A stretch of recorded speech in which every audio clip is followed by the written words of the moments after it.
여러분 안녕하세요. 오늘도 지난 온라인 강의에 이어서 우리가 독해에 필요한 기본적인 요소들을 한번 짚어보고 독서 활동에 들어가도록 하겠습니다. 자, 독서를 먼저 하기 전에 글을 이루는 기본적인 요소가 무엇인지를 한번 살펴보고 들어가도록 하겠습니다. 글을 이루는 가장 기본적인 요소는 어휘입니다. 그죠? 어휘, 즉 단어이죠. 이러한 단어들이 모여서 하나의 문장을 이루게 되는데요. 문장을 이루는 가장 최소의 자립 단위가 단어입니다. 그죠? 최소 자립 단위죠. 이 단어에 의해서 품사가 분류되기도 합니다. 그죠? 이러한 단어들은 문장과 담화의 화제 역할을 하기도 하고 글쓴이의 뜻을 진술하기도 하는데 글을 잘 이해하기 위해서는 단어의 의미를 정확하게 파악해야 됩니다. 이러한 단어는 크게 우리가 좀 깊이 들어가 보면 사전적인 의미와 함축적인 의미로 나눌 수 있는데 사전적인 의미는 1차적 의미죠. 함축적인 의미는 2차적 의미이기도 하고 문맥적 혹은 비유적 의미입니다. 그죠? 문학에서도 많이 발달되어 있고 우리가 글을 독해할 때에 그 맥락에서 파악해야 하는 부분들은 사전적인 의미보다 2차적 의미에 거의 치중되어 있다고 보시면 되겠습니다. 이러한 단어들이 모여서 문장을 이루는데요. 하나의 문장에는 하나 이상의 뜻이 내포되어 있다고 볼 수 있습니다. 하나의 문장에는 하나 이상의 의미가 내포되어 있다고 여러분이 보시면 되겠습니다. 다음 이러한 문장들이 모여서 하나의 문단을 형성합니다. 이 문단은 글쓴이가 사고를 전개하는 중요한 단위라고 볼 수 있습니다. 글쓴이의 사고의 단위이면서 완결된 생각의 덩어리라고 보는 것이죠. 덩어리로 보는 겁니다. 그래서 여러 문단이 있지만 중심 문단이 있을 것이고 또 그렇지 않은 뒷받침 문단이 있을 수 있습니다. 그죠? 하여튼 문단을 읽을 때는 중심 내용을 먼저 파악하고 글 전체에서 그 문단이 하는 역할을 이해하는 것이 올바로 독해하는 지름길이라고 볼 수가 있겠습니다. 자, 선생님이 앞에서 말한 강의를 바탕으로 다시 한번 이해가 되었는지 확인 학습하겠습니다. 단어가 모여서 빗물이라는 단어, 모이다, 시내 이런 단어들이 모여서 뭐를 이루었습니까? 띄어쓰기 한 것으로 봐. 문장 이루기 전에 문법적으로 보면 뭐를 이룬다? 어절을 이루었습니다. 그죠? 어절은 여기서 띄어쓰기입니다. 띄어쓰기와 유사하면서 문장 성분의 의미이기도 하다고 알고 있으면 되겠습니다. 어절이 모여서 문장이죠. 지금 문장이 대등적 연결의미를 이용해서 복문으로 하나의 문장으로 되어 있죠. 모여서 문장을 이룹니다. 그죠? 그 문장들이 모여서 하나의 문단을 이루고 있습니다. 그죠? 그 문단이 모여서 한 편의 글을 이루고 있죠. 하나의 문단이 하나의 글을 이룰 수도 있고 하나의 문장이 하나의 글을 이룰 수도 있습니다. 그죠? 자, 글의 구성 요소를 다시 한번 정리하겠습니다. 지금 빨간 풍선이 하늘로 천천히 날아갔다라는 하나의 문장이 있습니다. 그죠? 이 문장을 이루는 것은 빨간 풍선, 하늘, 천천히 날아갔다 라는 어휘들, 즉 단어들이 모여서 빨간 풍선이 하늘로 천천히 날아갔다는 어절을 이루면서 하나의 문장으로 이루어져 있습니다. 그죠? 또 이 문장이 뭐를 이룬다? 문단으로 형성되기도 하고 이게 나아가서 글을 이루는 글을 구성하는 위계적 관계를 한번 살펴볼 수 있습니다. 그 다음에 아까 앞서 스님이 설명하였듯이 하나의 문장에는 다양한 의미를 내포하고 있다고 했죠. 의미를 한 개 이상 다양하게 내포하고 있다 했습니다. 그죠? 자, 빨간 풍선이 하늘로 천천히 날아갔다 해서 주어 풍선이 날아가다가 기본급입니다. 그죠? 풍선이 날아가다의 의미도 있고 풍선이 빨갛다라는 의미도 있죠. 풍선이 빨갛다. 또 풍선이 그 방향성 하늘로 향했다는 방향의 의미도 있고 즉 날아가다 서술을 뭐냐 가져오느냐에 따라서 움직임의 의미도 있고 빨갛다는 성질의 의미도 있고 하늘로 향했다는 방향의 의미도 있고 그죠? 천천히 날아갔다는 속도의 의미도 있고 그죠? 하나의 문장 속에 다양한 이렇게 의미가 포함되어 있음을 파악할 수 있습니다. 그리고 또 하나는 풍선이 날아간 것이 과거에 일어난 지금 발화점 말하고 있는 발화시보다 먼저 풍선 날아간 사건이 선행되어 있다는 것도 우리가 의미 파악할 수가 있습니다.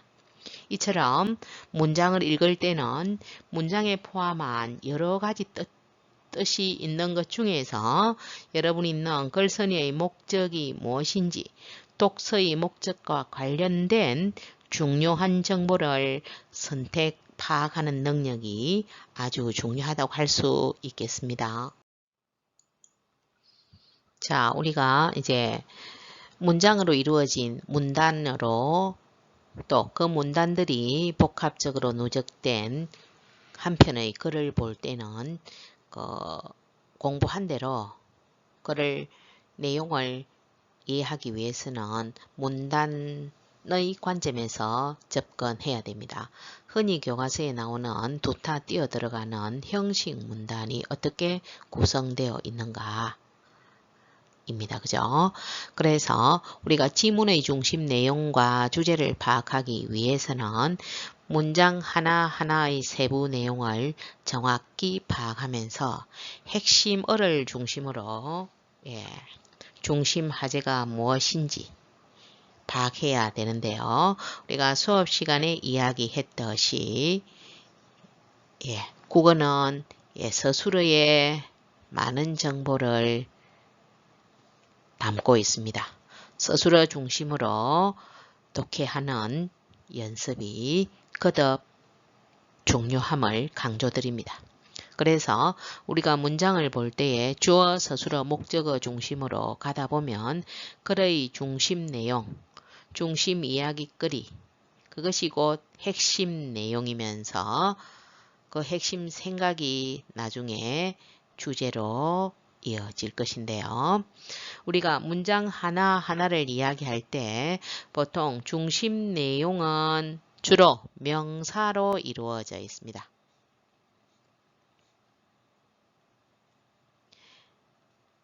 명사로 표시되고 또 반복적으로 등장하고 있으며 글쓴이의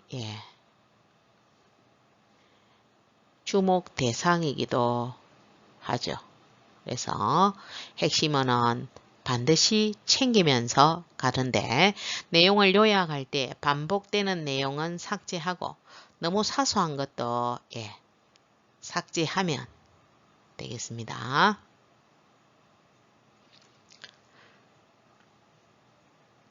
다음 중심 화제에 대한 또 문단의 핵심 내용을 포괄할 수 있는 게 무엇인지 그 각각의 세부 내용을 잘 요약해서 그 관계를 파악하는데요. 이 관계는 논지 전개에 해당되죠. 그 글이 어떻게 전개되는가. 그 중에서 중요 문장을 선택해서 그 각각 1문단의 중심문, 2문단의 중심문, 3문단의 중심문들을 취합하여 다시 재구성하여 문단별 주요 정보를 이해하고 논지, 이게 주제입니다. 그죠? 주제를 파악하게 되는데 주제 형식은 일반적인 진술로 나타나 있음을 여러분들이 숙지해야 될 것입니다. 이러한 요약된 내용을 바탕으로 여러분들이 선택지의 정보와 여러분들이 지문에서 파악한 정보의 일치 여부를 판단하고 문제를 푸셔야 되겠습니다. 다시 한번 독해할 때 지문의 중심 화제를 파악해라. 지문에 제시된 정보를 올바르게 이해하기 위해서는 핵심 화제, 중심 화제 파악이 아주 중요하다. 중심 내용을 파악할 것. 중심 화제는 대부분 첫 문단에 제시되는 경우도 있고 그래 보면 지문 전체에서 계속 반복적으로 사용되고 있음을 유의해 주시기 바랍니다.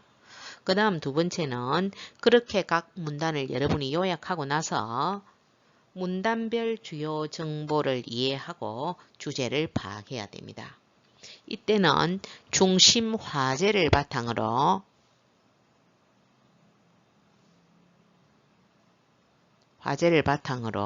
각 문단에서 파악된 것을 재구성하여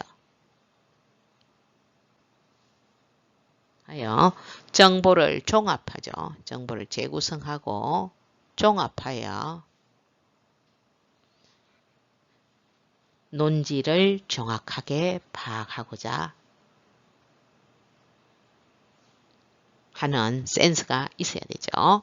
다음 마지막으로 선택지의 정보와 지문에 제시된 정보 간의 일치 여부는 여러분이 독해해 놓은 것을 근거로 하여 반드시 지문에서 확인한 후에 문항을 해결해야 됩니다.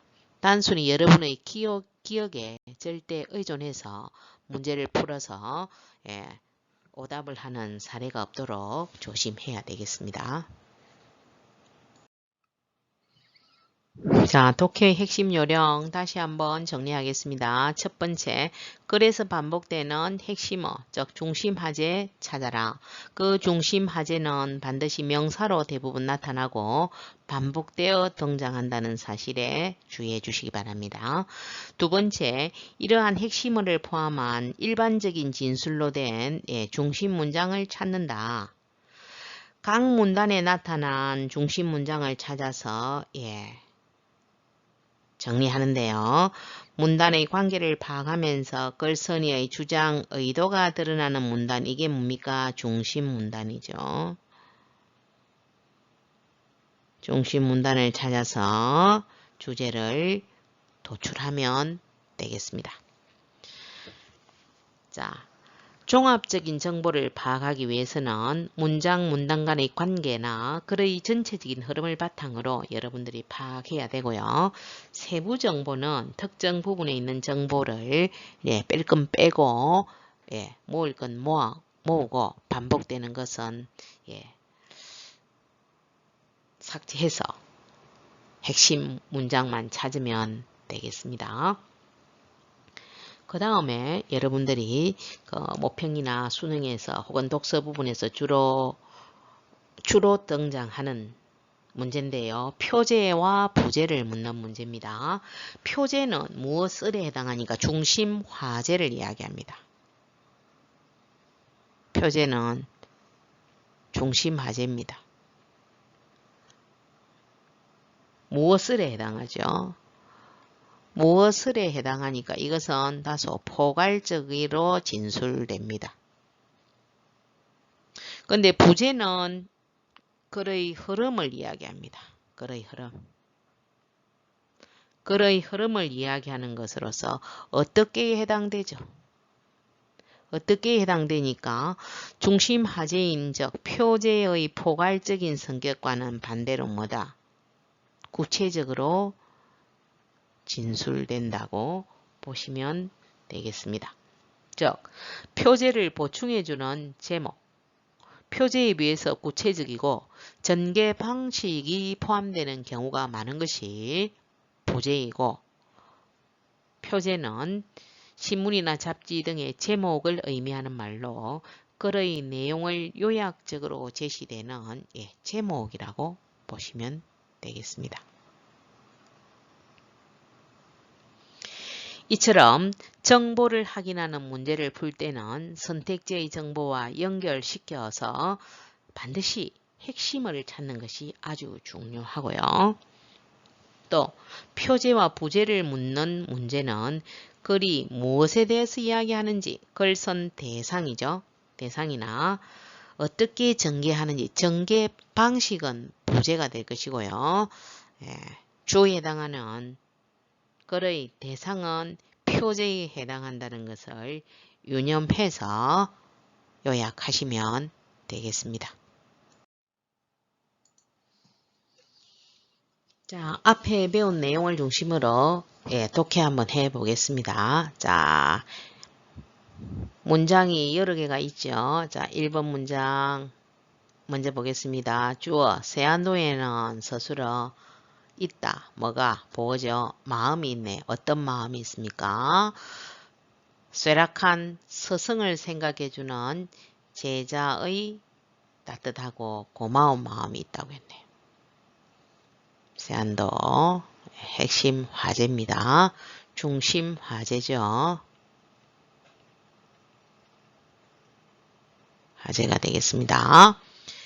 2번 문장 집 앞에 우뚝 선 늙은 소나무를 봐라.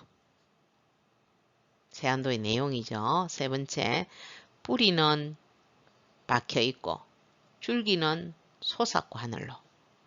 줄기가 차양처럼 집을 감싸 안았네요. 논지 전개 방식은 그러니까 열거하고 있죠. 몸하고 나열 의미에 의해서 열거하고 있습니다. 길게 뻗어 차양처럼 했으니까 비유가 쓰이고 있네요. 논지 전개 방식. 젊은 나무를 봐라. 그것을 보면 무너져 버리지 않았겠는가? 이것이 없었으면. 이것이 지시하는 것은 젊은 나무죠.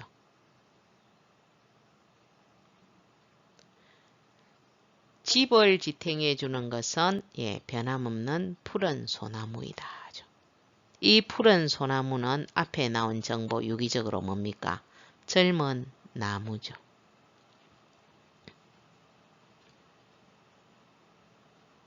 자, 이 소나무는 작가가 말하고 싶은 게 뭡니까? 제자 이상적이라는 거죠.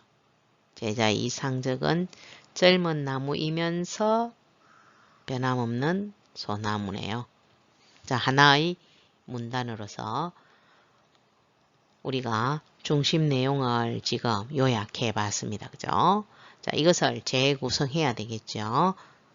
그러면 중심 문장은 1번 문장이 있지만 따뜻하고 고마운 마음을 이야기하기 위한 것은 멀리 해마다 잊지 않고 정성을 보내주는 구체적인 것이죠. 구체적 진술이죠.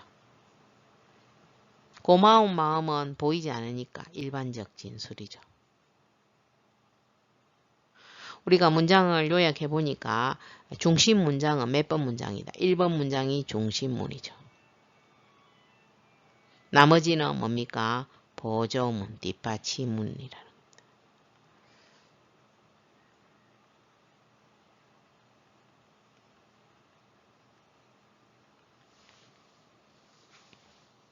이랬습니까? 중심 생각은 이거죠. 제자에 대한 세안도에는 제자에 대한 따뜻한 마음이 서며 있다는 것이죠. 어떤 강조 문장이기도 합니다. 그죠? 자, 이 부분은 그러면 2번부터 나머지 부분은 거기에 대한 비유, 대조, 예시의 문단이라고 볼 수도 있지요. 예. 구체적인 보기를 들어서 비유하면서 이야기하고 있습니다.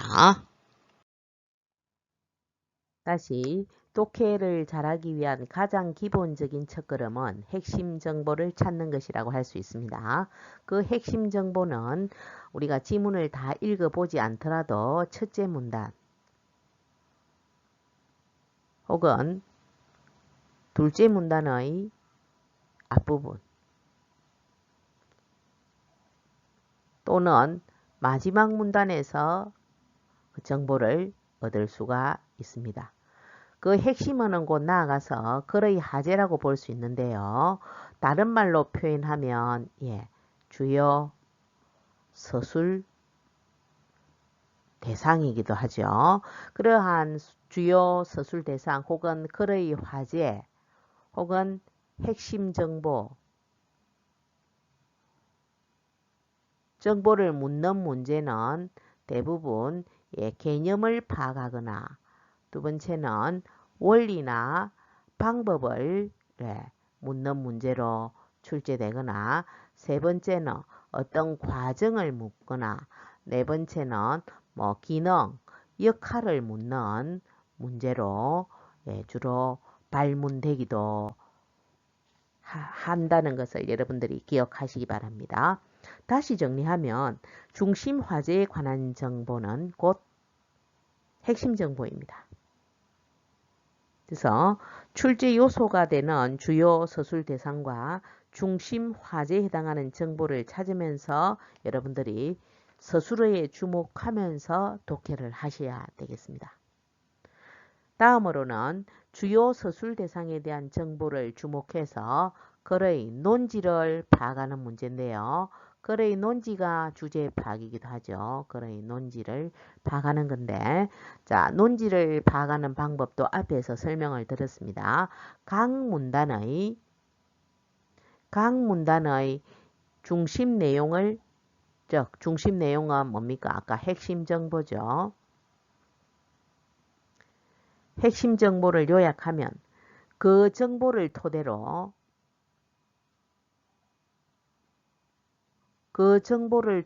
하여 문단의 핵심 내용이 나오겠죠. 그죠?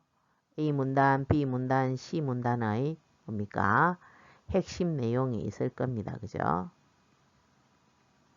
내용이 있다.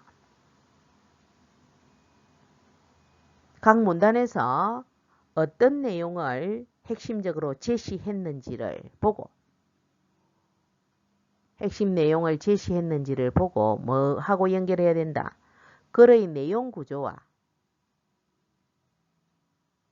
전개 방법이죠. 내용 구조와 전체의 핵심 내용을 파악하는 것이 곧 뭐다? 논지를 파악하는 것이라고 정리하면 되겠습니다. 다음은 여러분들이 각 문단의 핵심 내용을 요약할 때에 그 문단에 사용된 글의 전개 방법에 대해서 한번 훑어보고 가겠습니다. 앞에 1차 시에서도 부분적으로 이야기했지만 여러분들이 아직까지 개념에 대한 정리가 확실히 안 된 사람은 참고해서 공부하시기 바랍니다. 자, 다음 글을 통해서 한번 해보도록 하겠습니다.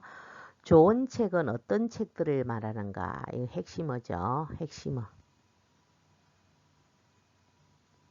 어떤 책인가? 좋은 책의 정의를 묻는 문제입니다. 그죠? 정의, 개념이죠.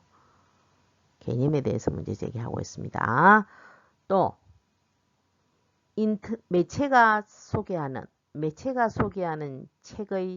좋은 책의 선정 기준은 무엇인가? 좋은 책의 선정 기준에 대해서 문제 제기하고 있네요. 좋은 책의 개념에 대한 문제를 제기하고 있습니다. 또 좋은 책과 덜 좋은 책의 차이를 구별하는 기준은 무엇인가? 변별 기준은 변별력은 무엇인가라는 겁니다. 자, 그러면서 보편적인 잣대 기준은 없다는 거죠. 절대적 기준은 없다는 것이었습니다. 자, 1문단에서는 좋은 책이 어떤 것인가에 대한 문제 제기를 하고 또 인터넷 매체가 소개하는 좋은 책의 선정 기준도 무엇인지 좋은 책과 덜 좋은 책의 구별 기준은 무엇인지 이야기해 놓고 좋은 책에 대한 절대적인 기준은 없더라고 주장하고 있습니다. 그죠? 핵심 문장은 어디입니까? 여기죠. 그죠? 보편적인 잣대로서의 절대적인 기준은 없다. 좋은 책에 대한 보편적인 잣대로서의 기준은 없다는 것이었습니다. 그죠? 두 번째 문장 보겠습니다. 좋은 책의 조건을 제시한다면 좋은 책이란 인생의 깊이를 더하고 게다가 세상을 보는 안목이라고 했네요. 좋은 책의 정의를 내리고 있죠. 조건이 두 개네요. 인생의 깊이와 A와 세상을 보는 안목이라고 했습니다. 다음 세 번째 문장입니다. 각 문단의 중심 내용을 요약하라고 했죠. 2번입니다. 그죠? 문단에서 세상을 살아가며 올바르게 판단하고 결정하는데 판단 결정하는데 도움이 되는 책이요. 영혼까지 마음을 푸근히 하는 책. 만들면서 동시에 영혼까지 맑게 하는 책이 좋은 책이라고 지금 2문단과 3문단에 대등하게 연결되어 있습니다. 그죠? 그러면서 3문단이고요. 4문단에서는 좋은 책의 목록은 고전이다고 예시하고 있습니다. 그죠? 자, 핵심 내용은 즉 주요 서술 대상은 뭡니까? 좋은 책이죠. 주요 서술 대상 핵심 내용이 나아가서 문단을 우리가 정리해 보니까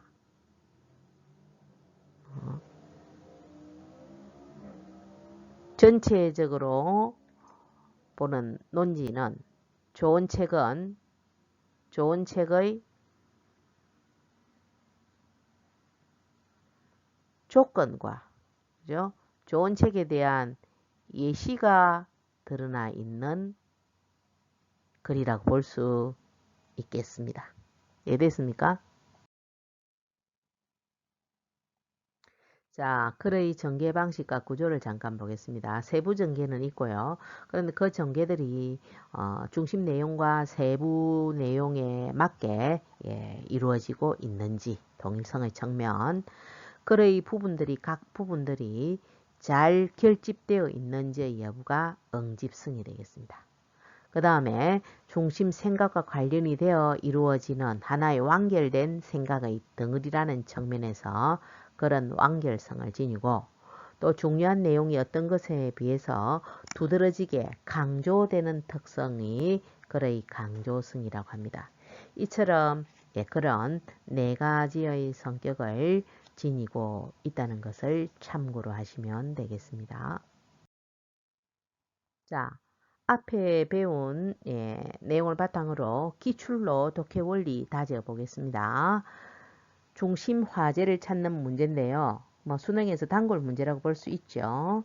자, 문단을 빨리 여러분들이 눈으로 독해하면서 서술어 중심으로 읽으면서 핵심 내용을 다져서 문단의 내용을 종합해서 뭘 말하고자 했는지를 논지를 파악하는 문제입니다.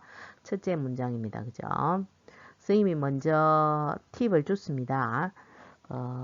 독해 원리를 적용하는 데서 글의 첫 문단의 앞부분 또는 끝부분, 둘째 문단의 앞부분에서 먼저 중심 화제를 파악할 수 있다고 했습니다. 그죠?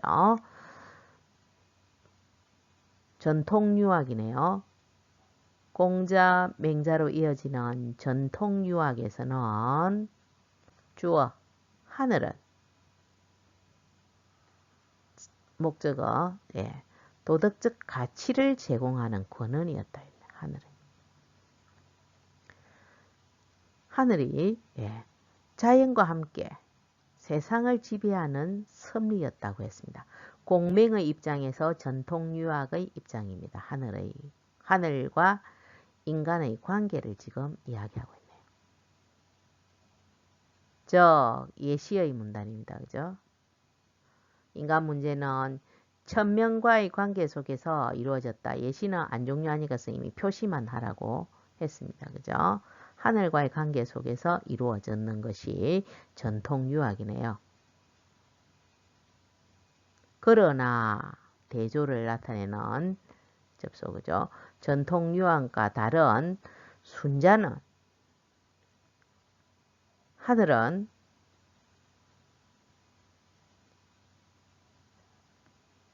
객관적 법칙에 의해서 지배되는 자연현상으로 봤습니다. 공맹과 순자의 관점이 달랐습니다. 그죠? 하늘에 대한 관점이 달랐네요. 순자는 두 번째 문단 하늘의 작용은 일정한 불변의 법칙을 따르고 있더라. 거기에 대한 또 어디까지 할 수 없다라고 여기까지 문제 있으면 와서 읽고 라고 하였다 인용을 가져와서 예시하고 있네요. 좀 있어서 이는 순자의 관점은 하늘이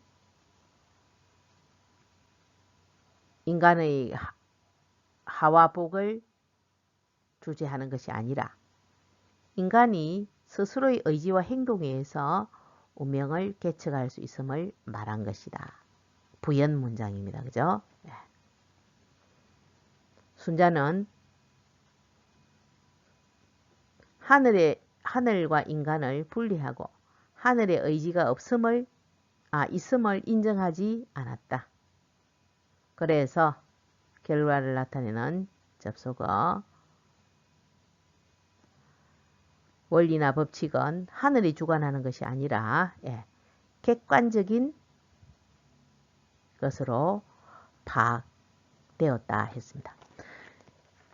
자, 우리가 독해를